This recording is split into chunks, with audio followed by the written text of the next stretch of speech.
In this video, I'll show you how to show battery percentage on Windows 11. Ensure you subscribe and turn on bell notifications to this channel for lots of educational guides and content like this. And if you want to check or if you want to show a battery percentage, there are two ways you can do that, right? The first way is for you to click on your battery. You can see your battery percentage right here. So my battery on my PC is currently charging with 99%. The second way is if you click on this, if you click on the settings, right? We're going to head over to the battery and power. Yeah, this is the power and battery. Click on it. This is the second way you can check your battery percent, right? This is the battery percentage. Our battery is currently 99%, and I think until full charge is remaining just a minute.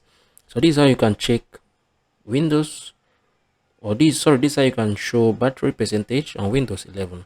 If you found this video helpful, share your thoughts below in the comment section. Thank you guys for watching. I'm gonna see you all in the very next one.